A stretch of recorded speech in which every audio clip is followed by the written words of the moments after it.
legal, bertanggung jawab, melakukan kolaborasi dan rujukan yang tepat, professional collaboration, meningkatkan pendidikannya, berkompeten, dan memberikan advokasi.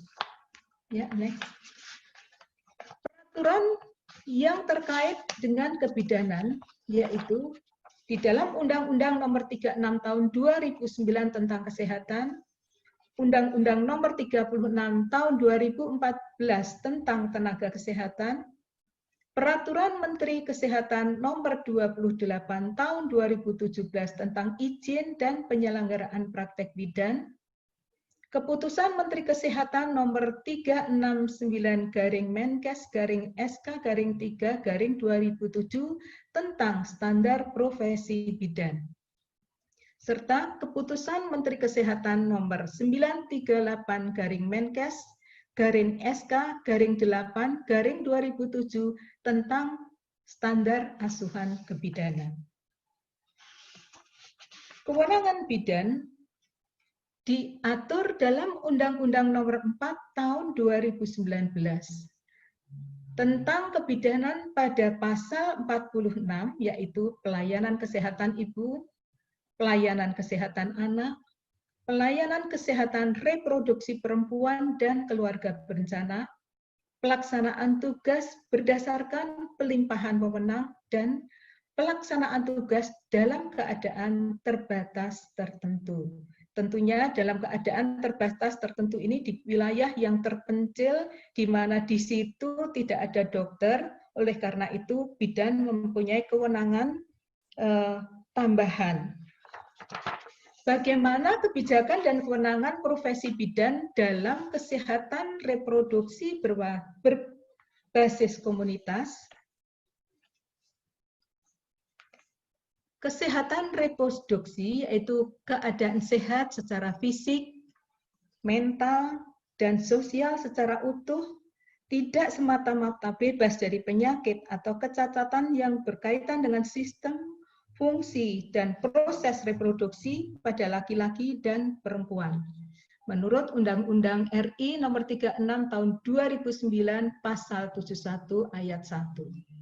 Di dalam PP 61 tahun 2014, pelayanan kesehatan ibu, yaitu pelayanan kesehatan reproduksi remaja, pelayanan kesehatan masa sebelum hamil, persalinan, dan sesudah melahirkan, pengaturan kehamilan, pelayanan kontrasepsi dan kesehatan seksual, dan pelayanan kesehatan sistem reproduksi. Yang kedua, indikasi kedaruratan medis dan perkosaan sebagai pengecualian atas larangan aborsi dan reproduksi dengan bantuan atau kehamilan di luar cara alamiah. Setiap perempuan berhak atas pelayanan kesehatan sistem reproduksi. Di sini kesehatan reproduksi berhubungan dengan kesehatan reproduksi lansia, KIA, KB, PP aborsi, Kespro remaja, kesehatan seksual, kekerasan seksual, PPIMS HIV/AIDS, PP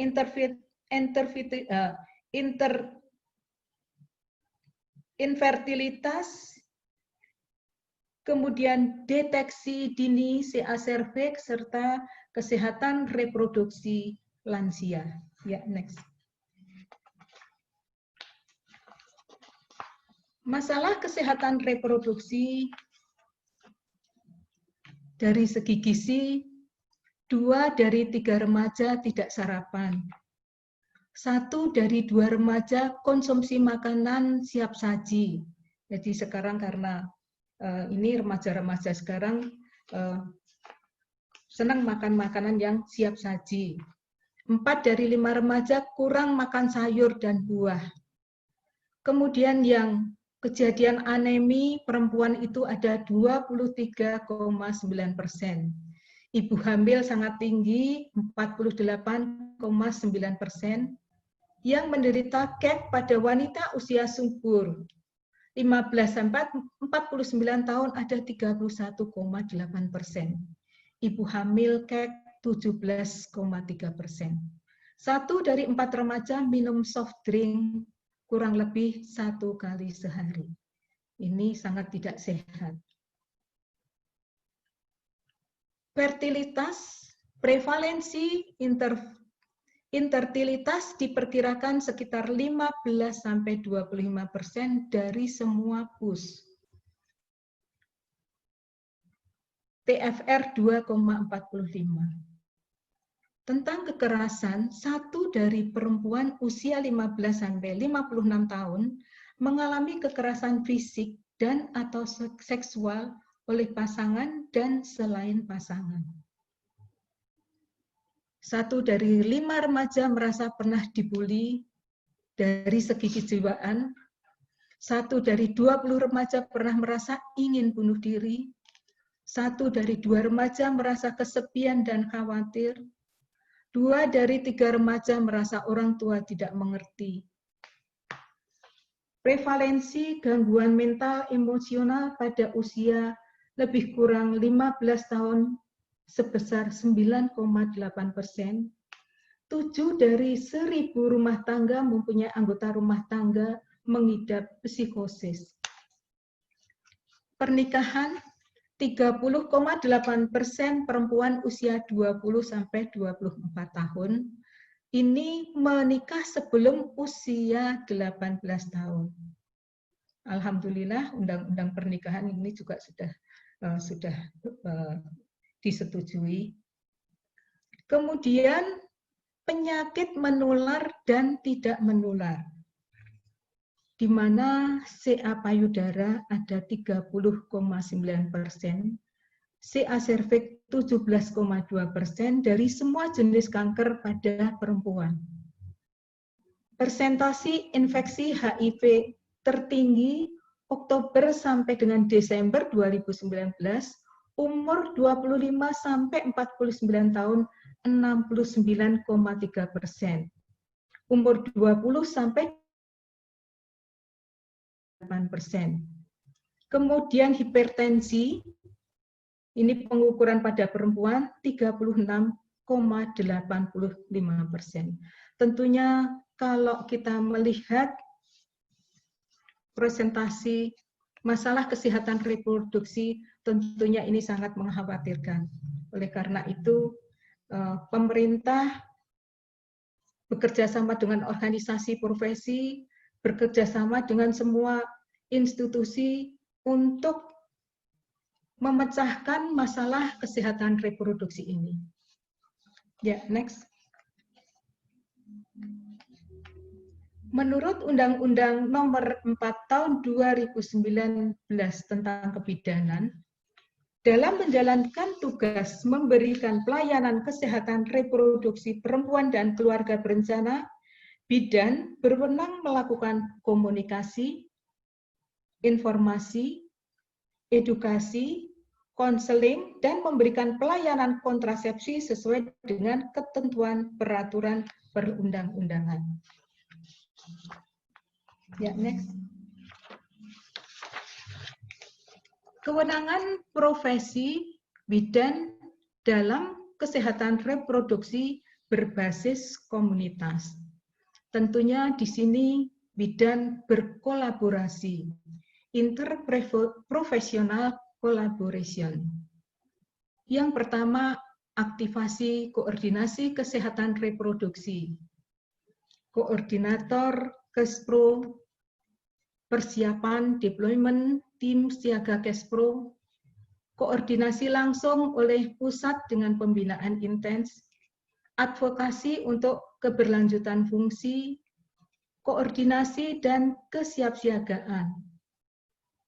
Kedua, pencegahan dan penanganan kekerasan berbasis gender. Dengan edukasi kesehatan reproduksi termasuk KB, memberi informasi dan layanan penanganan kekerasan seksual, menyediakan pelayanan medis, dukungan psikologi awal PFA bagi penyintas perkosaan.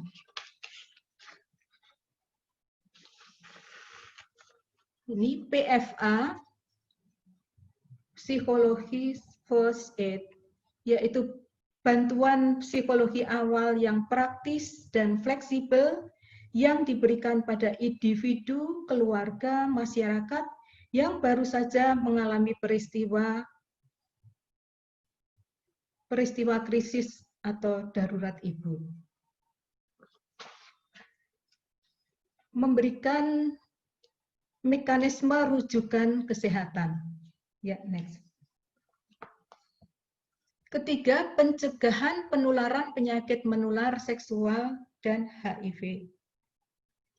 Pemberian informasi, ketersediaan layanan ARV, menerapkan kewaspadaan standar, memastikan ketersediaan alat kontrasepsi, adolescent inclusion and youth engagement, informasi mekanisme rujukan, edukasi cash pro remaja. Ini penyertaan dan keterlibatan remaja. Mereka selalu terlibat dalam permasalahan kesehatan reproduksi dan selalu memberikan informasi-informasi, diantaranya mekanisme rujukan, bagaimana jika ada remaja dengan gangguan, kemana mereka harus merujuk, dan lain-lain. Juga memberikan edukasi kepada remaja tentang kesehatan reproduksi. Ini di sini di bawah bimbingan Dinas Kesehatan, bertugas sebagai konselor para remaja dengan pendekatan ala remaja. Tempat screening, edukasi Kespro. Kemudian juga penanganan dan pendampingan bila ada anggota yang bermasalah, baik sosial, kesehatan, kemudian koordinasi dengan tim puskesmas, dan dilakukan penanganan sesuai dengan kasus.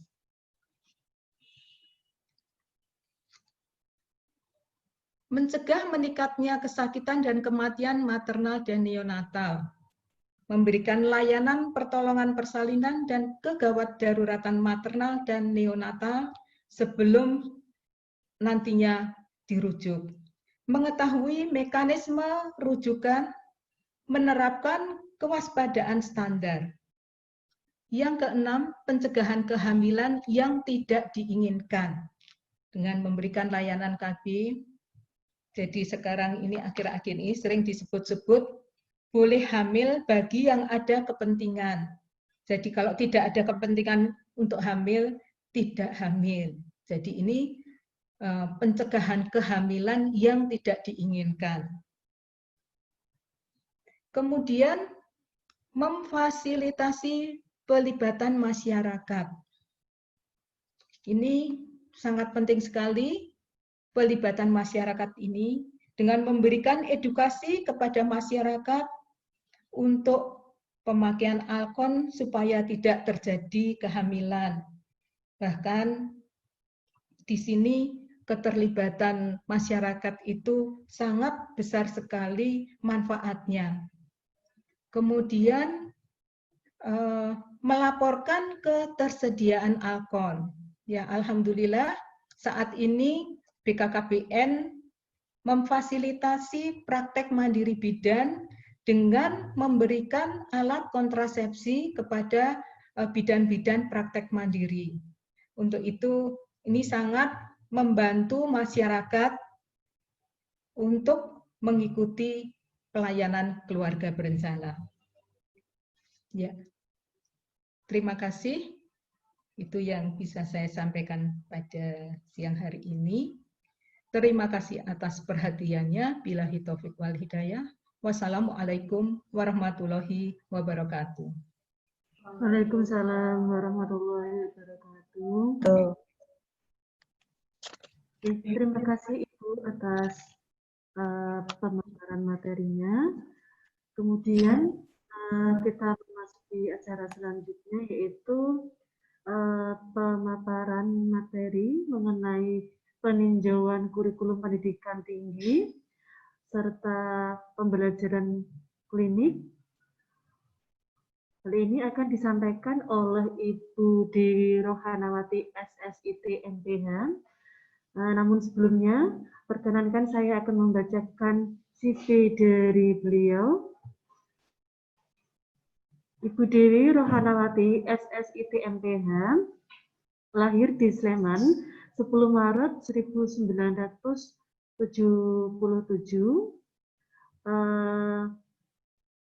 Untuk alamat Jalan Atmo Suparto nomor 9 Blok F32 RT 11 RW 3 Kota Baru Gondokusuman Kota Yogyakarta. Kemudian untuk riwayat jabatan perguruan tinggi pada tahun 2011 sampai 2016 menjabat sebagai ketua prodi di 4 kebidanan. Kemudian pada tahun 2016 sampai 2018 menjabat sebagai koordinator akademik unit kerja di Universitas Aisyah Yogyakarta. Kemudian tahun 2017 sampai sekarang masih studi lanjut S3. Kemudian untuk riwayat jabatan organisasi pada tahun 2003 sampai 2008 menjabat sebagai ketua ranting Stikes Aisyah Jakarta, organisasi di Ikatan Bidan Indonesia, kemudian sebagai tim teknis pengurus daerah IBI, pengurus daerah pendidikan dan pelatihan, dan di sini juga Bu Dewi menjabat sebagai asesor LAM PTKes ya, pada tahun 2014 sampai sekarang, kemudian tahun 2019 sampai sekarang menjabat sebagai asesor BAN PT, kemudian tahun 2012 sampai 2020 menjabat sebagai ketua divisi Jurnal Asosiasi Pendidikan Kebidanan Aisyah Muhammadiyah se-Indonesia, disingkat AIPKEMA. Untuk riwayat pendidikan,